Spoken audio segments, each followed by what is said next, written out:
லீடர்ஸின் அன்பு நெஞ்சங்களே வணக்கம். இன்றைக்கு மிக முக்கியமாக பீகாரினுடைய முதலமைச்சர் திரு நிதிஷ்குமார் அவர்கள் செய்த ஒரு காரியம் இந்தியாவில் மட்டுமல்ல உலக அளவிலும் மிகப்பெரிய ஒரு தலைகுனிவை இந்தியாவினுடைய அரசியலமைப்பு சட்டத்திற்கும் இந்தியாவினுடைய பன்முகை தன்மைக்கும் ஒரு மிகப்பெரிய ஒரு சமட்டை அடியாக விழுந்திருக்கிறது. அதை பத்தின ஒரு தெளிவான ஒரு பார்வையை இந்த காணொலியில் பார்ப்போம். தொடர்ந்து இணைந்திருங்கள்.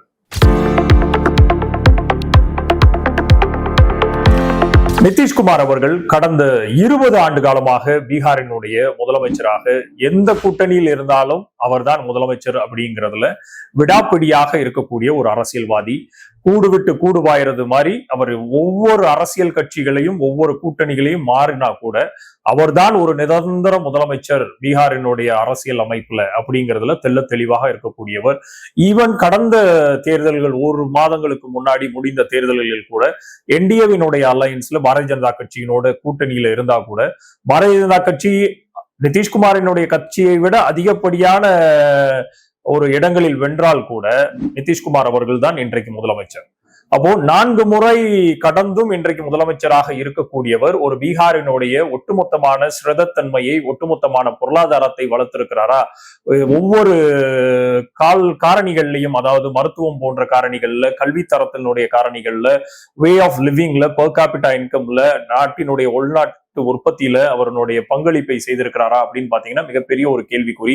ஏனால் ஒன்றியத்தில் ஆளக்கூடிய அரசாங்கம் அவருக்கான அந்த பீகாரினுடைய மாநிலத்திற்காக பல்வேறு சலுகைகளை தமிழ்நாடு போன்ற பெருவாரியான மாநிலங்களிலிருந்து பெறக்கூடிய ஜிஎஸ்டி வருவாயிலிருந்து அதிகப்படியான நிதிகளை பீகார் போன்ற மாநிலங்களுக்கு பின்தங்கி இருக்குது அப்படிங்கிற காரணிகள்ல கொடுத்தா கூட இன்றும் அதற்குரிய அரசியலையும் அதற்குரிய ஒரு மேம்படுத்தக்கூடிய ஒரு தன்மையையும் செயல்படுத்தாத திரு நிதிஷ்குமார் அவர்கள் கடந்த சில வருடங்களாக ஒவ்வொரு பொது மேடைகளிலும் அவர் பண்ணிக்கட்டு வரக்கூடிய அநாகரிகமான செயல்கள் ஒட்டுமொத்தமான இந்திய தேசத்தை தாண்டி பல்வேறு நாடுகள்லையும் மிகப்பெரிய சர்ச்சைகளை ஏற்படுத்தி கொண்டே வந்திருக்கிறதுக்கு அதோடைய முத்தாய்ப்பாக நேற்றைய ஒரு நிகழ்வுல இஸ்லாமிய பெண் ஒருவர் ஆயுஷ் பட்டமளிப்பு விழாவில் அவர்களுடைய புர்காவை அணிந்து வந்திருக்கும் போது அந்த புர்காவை தன்னிச்சையாக கொண்டு போய் இழுக்கிற மாதிரி ஒரு செயலை செய்கிறார்.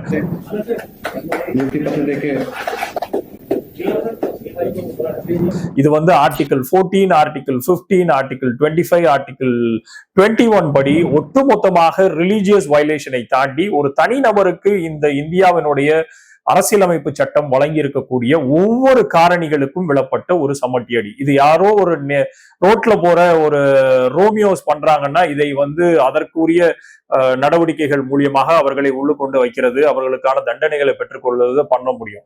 ஆனால் இன்றைக்கு ஆர்டிகிள் 14, 15 ஒரு விமனுக்கு எதிரான எந்த விதமான டிஸ்கிரிமினேஷன் அலோவ் பண்ணக்கூடாதுங்கிறதை தெள்ள தெளிவாக right to dignity for a women அப்படிங்கிறதுல தெள்ள தெளிவாக இந்த ஆர்டிகிள் 14, 15 ஒட்டுமொத்தமான இந்திய தேசத்தில் வாழக்கூடிய ஒவ்வொரு பெண்களுக்கும் கொடுத்திருக்கக்கூடிய மிகப்பெரிய ஒரு உரிமை.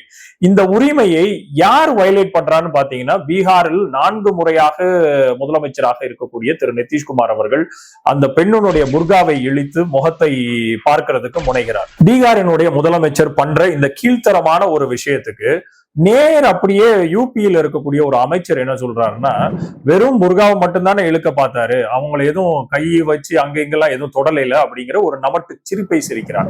அப்போ இந்த பாரதிய ஜனதா கட்சி இந்த ஒட்டுமொத்தமாக அவர்களுக்கு இருக்கக்கூடிய அந்த கூட்டணி கட்சிகளும் எப்பேற்பட்ட ஒரு மனநிலைமையில பெண்களை அணுகிறார்கள், எப்பேற்பட்ட ஒரு சாவனிசமான ஒரு கீழ்த்தரமான ஒரு செக்ஷுவலான ஒரு பார்வையில இந்த பெண்களை அணுகுகிறார்கள் அப்படிங்கிறதுக்கு இந்த 2 பேரினுடைய சமீபத்திய இந்த செயல்பாடுகளை மட்டுமே வைத்து இந்தியாவினுடைய மக்கள் தெள்ள தெளிவாக புரிந்து கொண்டிருக்கிறார்கள்.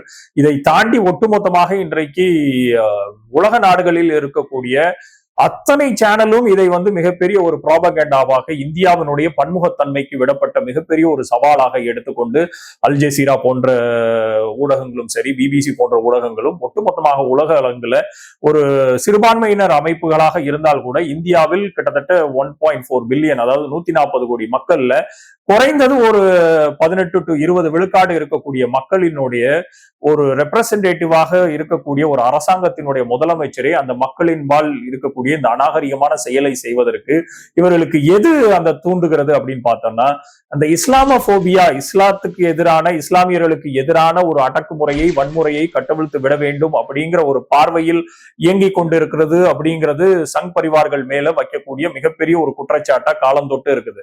ஏன்னால் பிஜேபி வந்த காலம் கடந்த 11-12 ஆண்டு காலமாக இஸ்லாமியர்களுக்கு எதிரான வெறுப்புணர்வையும், இஸ்லாமியர்களுக்கு எதிரான பல்வேறு இடங்களில் அவர்களுக்கான வன்முறைகளும், மாப் லிஞ்சிங், கவு லிஞ்சிங் போன்ற இடங்களில் அவர்களுக்கு எதிரான வன்முறைகளை தொடர்ச்சியாக பார்த்து கொண்டிருக்கிறோம்.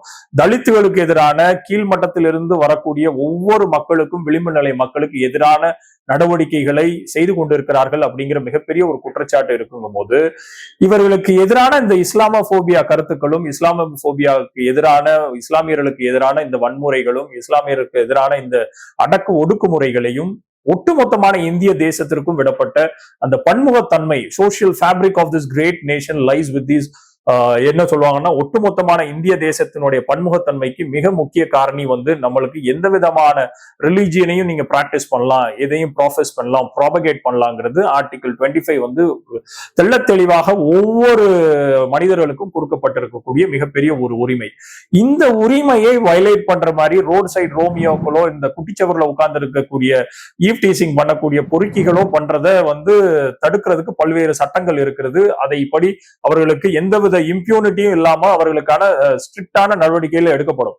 ஆனால் ஒரு முதலமைச்சரே இந்த மாதிரி பண்ணும்போது இதற்கான ஒட்டுமொத்த விடயத்தையும் மக்கள் மத்தியில திருப்பி திருப்பி கொண்டு வந்து விடுறது மட்டும்தான் நம்மளை போன்றவர்களோட வேலையா இருக்கணும் அப்படிங்கிறது என்னை போன்றவர்களோட பார்வை.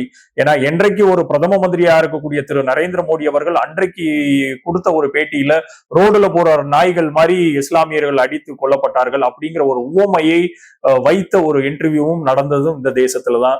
சோ இப்படி ஒவ்வொரு விடயங்கள்லையும் இஸ்லாமியர்களுக்கு எதிராக அவர்களுக்கான வெறுப்பு பிரச்சாரங்களை முன்னெடுக்கக்கூடிய அரசியல் தலைவர்களும் சரி, அரசியலில் இருக்கக்கூடிய அத்தனை பேருமே ஒட்டுமொத்தமாக இந்த நாட்டினுடைய பன்முகத்தன்மைக்கு விடப்பட்ட அந்த சவாலை இனிமேலும் மெல்ல மெல்ல அதை நிவர்த்தி செய்யணும் அப்படிங்கிறது ஒவ்வொரு இந்திய குடிமகனுடைய பார்வையா இருக்குது. ஏன்னா, ஒட்டுமொத்தமாக இந்தியாவில் பல்வேறு மொழிகள், பல்வேறு இனக்குழுக்கள், பல்வேறு நிறக்குழுக்கள், பல்வேறு ரிலிஜியஸை ஃபாலோ பண்ற ஆட்களினுடைய பன்முகத்தன்மையில உயர்ந்து வர்றதுதான் இந்த இந்தியாவினுடைய பெரும் தேசம். இந்த தேசத்தினுடைய இந்த ஒற்றுமையை சீர்குலைக்கிற மாதிரி இப்பேற்பட்ட ஒரு நிகழ்வுகளும் இனிமேலும் நடக்காமல் இருக்கும் அப்படிங்கிற அந்த நம்பிக்கையோட அடுத்த காணொளியில தொடர்ந்து இணைந்திருங்கள். உங்களை சந்திக்க வருகிறேன். நன்றி, வணக்கம்.